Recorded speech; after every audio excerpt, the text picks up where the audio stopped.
Hi class, how you guys doing? Okay, so I want to talk about the final project here, and I want to talk about in terms of production. I honestly think a lot of students come out of design school with budding and developing knowledge of production. So every chance I get, I try to add a little production so that we can really add to your current knowledge of production and maybe increase your knowledge as you graduate from design school. You'll have a good idea of what to look for and some of the considerations involved in this particular case in the production of a booklet. Okay, so what do we have? We got a 12-page booklet, right? You've got these parameters to set it up. Now, if you see this, this is printing. This booklet will consist of 4 8.5 by 11 sheets of paper. All right, so those pages are folded in half, and then that will make 12 pages. So what do we start with? We start with 3 8.5 by 11 sheets of paper, okay? And I want you guys to do this. I want you to take 3 8.5 by 11 sheets of paper, okay? Then I want you to turn it sideways and fold it in half, okay? This is going to yield 12 pages, right? Then what I want you to do is I want you to take a marker and write front cover on the front cover, turn it around and write back cover on the back cover. Then I want you to open the front cover and start with page 2 and just say page 2, page 3, page 4, page 5, page 6, page 7, page 8, page 9, page 10, page 11, and then page 12 is the back cover, right? And then I want you to take this and look at it. So look at it. So if you can see when you take it apart, as the folded booklet, page 2 is spread with page 3, right? But in the print, it's spread with page 11. That's so that when we fold it together, all of the pages will line up, okay? And I want to show you how to set this up. This is called page imposition, and InDesign makes it really easy because back in the day we used to have to shuffle, like we would have to shuffle page 2 with page 11, but now we have a feature called Print Booklet, which is really a miracle lifesaver for any multi-page designer. So let's take this model, okay, and I want to show you what I've set up.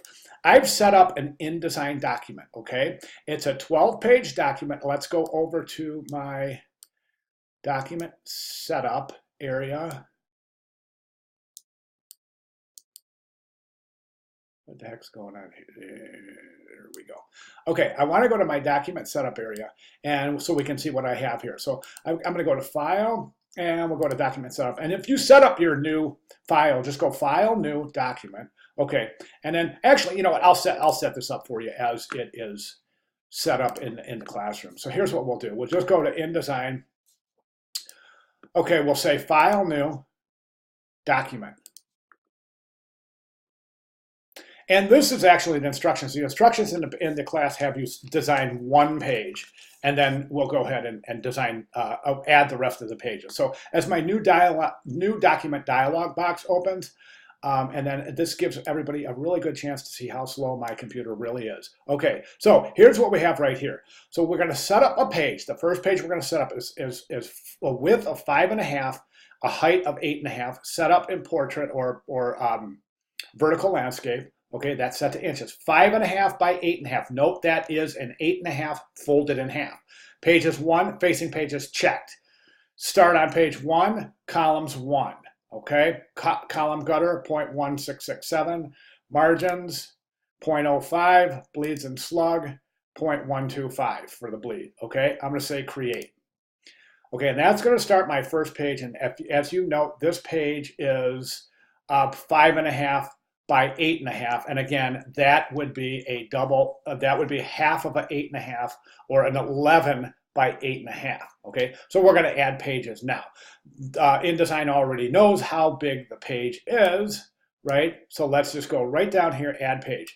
There's page 2, there's page 3, there's the spread, right? Note this is 11 by 8.5. So let's add page 4 and 5, 6 and 7, 8 and 9, 10 and 11, and then our back cover, page 12.